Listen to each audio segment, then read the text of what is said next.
Hi, in this video I'm going to be talking about tripods which you can use with EP Recorder to record for eye precision. A tripod is absolutely essential if you're recording with a phone because once your phone starts moving you lose all kind of quality of the tracking. So you always want to use a tripod or some way of stabilizing the phone. When I say some way of stabilizing the phone, the very first ways I did this, which still in a pinch I'll use every so often, it's just a pile of books, boxes, any way of just getting the phone at the right height, propping it up, and as long as it's steady, as long as it's not going to slide off or move around, then that works fine.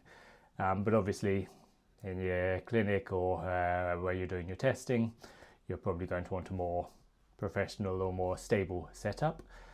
Having said that, some people are using this for remote testing, and in that case, sometimes a pile of books is the best someone can do.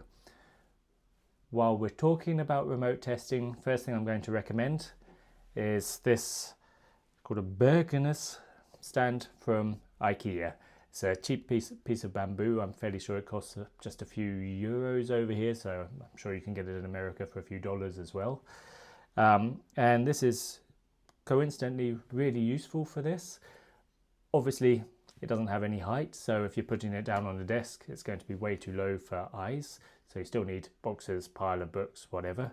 But if I can find my phone here, it has the great advantage of just having coincidentally pretty much the perfect angle to record the video from. So once that's sitting down in front of the face, pointing upwards, the camera on the back here pointing, I think that's about 15 degrees up towards the face. That's pretty much ideal, that the camera's underneath the eye and doesn't get in the way of what the test subject is looking at.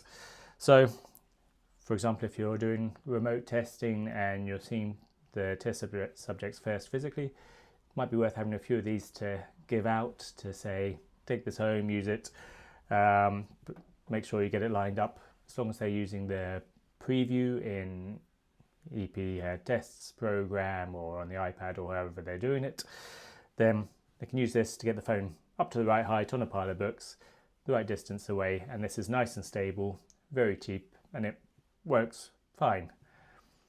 Having said that, in a clinic or a lab setting, you're probably going to want to use an actual tripod. It's just easier, and the kind of tripod you're going to want to use will depend entirely on your setup.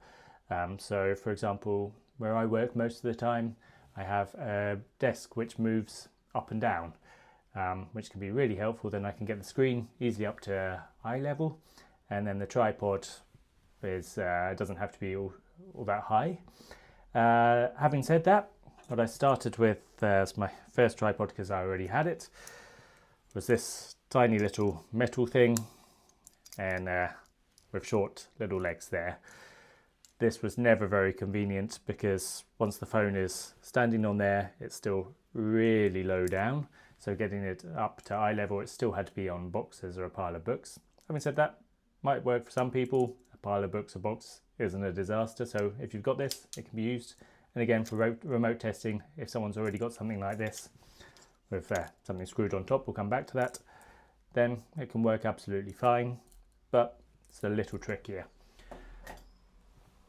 So what I'll tend to use is this cheap piece of plastic here.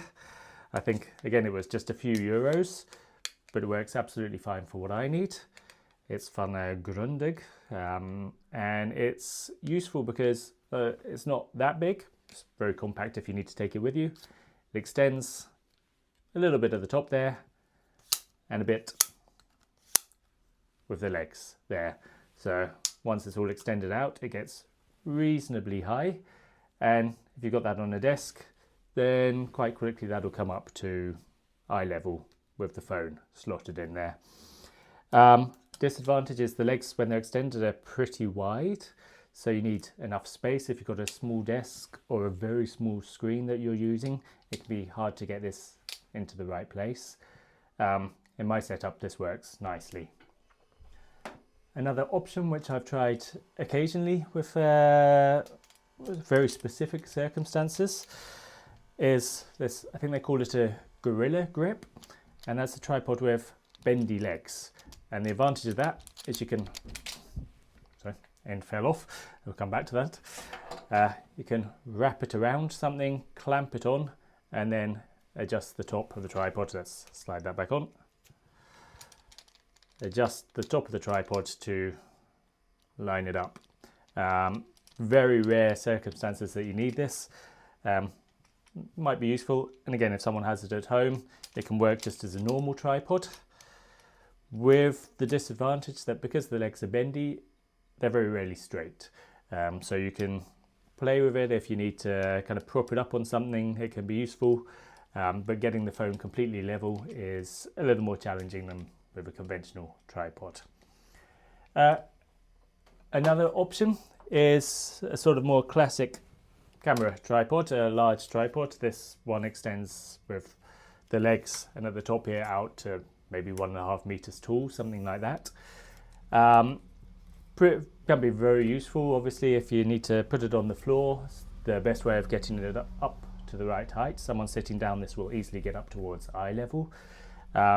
Every part of this can change angle, move around in every direction, so you can line it up however you like. The inconvenience of something like this, obviously being on the floor, is it's going to feel like it's in the way of the patient sometimes, or the test subject. It'll be in between their knees, and it might just be a little bit inconvenient. Having said that, once you get it set up, once everything's positioned, it's a very stable tripod, it's fully adjustable. So again, in your clinic, in your circumstances, normal large camera tripod might be perfect. And the last sort of more conventional option which I want to describe is what I'm using to record this video. So I'll put a photo in here to show you what that looks like. That's an arm which you can clamp onto your desk. So it's basically two pieces, clamps on at the bottom, then there's an arm going more or less up and an arm going more or less sideways, and then the phone is attached at the end. And this is great because it's very adjustable, and if it fits on in your setup, if you have a desk that you can clamp it onto, and particularly if you've got a kind of place that you use regularly that is kind of your testing station for this, then this can be really convenient. It's very adjustable, particularly in height and the angle. You do want to make sure that the phone can stay stable on top of the tripod, of the recording arm, I don't know what you call these things, and not underneath. If you put the phone underneath, then all the structure of the arm is up above it, and that's going to get in the way of the visual stimulus that you're trying to give the test subject.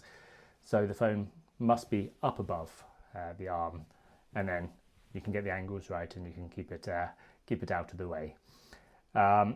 Slight disadvantage of these, if you nudge the table, they can wobble a little bit depending on how sturdy your table is or your desk is, but just try not to nudge the desk and then it works pretty well.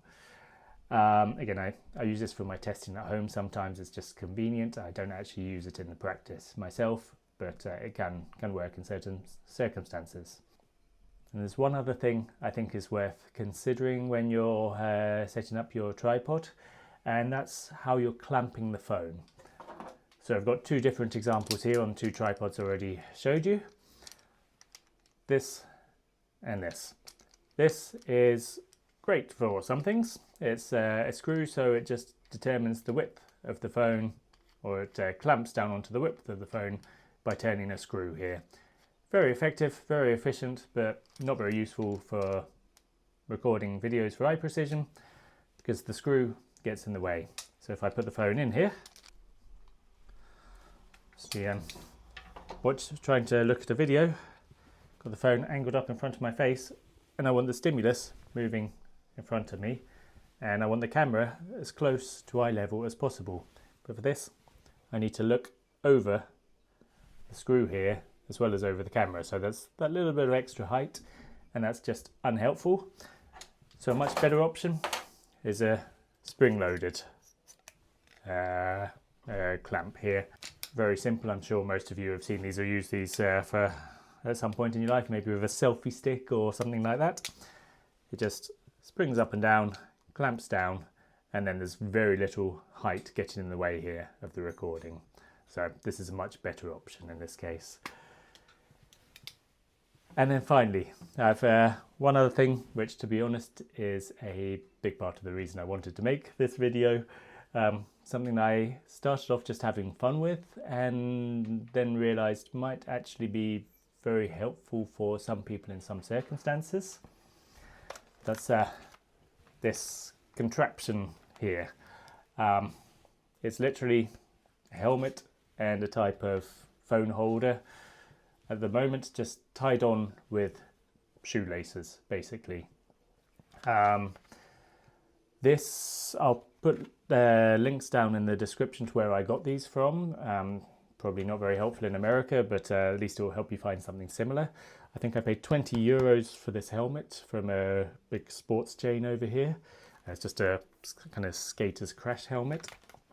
And these are called lazy phone holders. At least this one was called a lazy phone holder, and it's designed to kind of sit on your neck, let the phone rest on your chest, so you can kind of lie in bed and watch films, watch Netflix, whatever, with your phone in front of you without having to hold it. I wanted to try this for recording videos.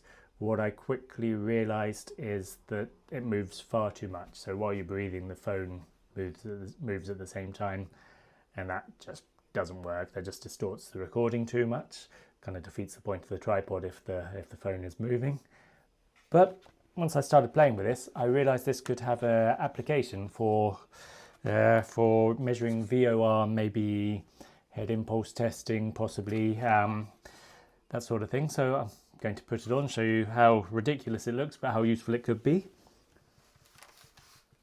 It's nice and stable here. You can also use the chin strap underneath. I'm not going to for now, but chin strap to stabilize it on your head. It tightens up at the back. And the beauty of this is pretty stable. This doesn't really move, so you can bend it to a shape you want, and then it won't really move much after that. And the front, you can change the angle here. So once you put your phone in here, it's pretty easy to align it to one eye, two eyes, depending on the distance. If you need to change it, the arms are flexible enough to keep adjusting it. And once your phone's in there, it'll move almost as if you're wearing goggles. It will move together with the head. Take this off, it's getting in the way. And because it moves with your head, then you can use this to test things like the VOR. So you've got someone wearing that, the eyes are being recorded, and you spin them maybe in a chair, maybe just turning their head, and you can record how the eyes react to that. With the tripod, that doesn't work because the tripod obviously stays stationary. If the camera moves together with the head, then you can actually get some accurate tracking there. After playing with that, I decided I should probably build a gyroscope function into EP Recorder, so hopefully that'll be coming out soon. And so you'll get graphs of the eye movement, but also the gyroscope output, so head movement, the rotation, and that can be quite useful for VOR testing, hopefully, for some people. If anyone feels like making a slightly more, should we say, polished version, more clinical version of this, someone has some experience or interest in product development, I will be very happy to promote it if someone comes up with a way of making this better. But as a homemade thing, you trim down all of this, maybe use wire instead of shoelace, that sort of thing.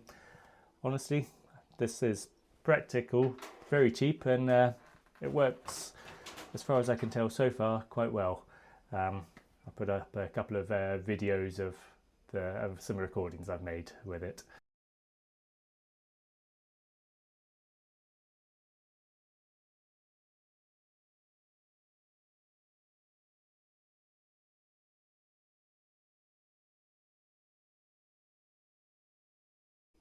If anyone has ideas for other ways of stabilizing the phone using tripods, something similar, any questions, needs any support, please let me know. I'm always interested in ideas and happy to help.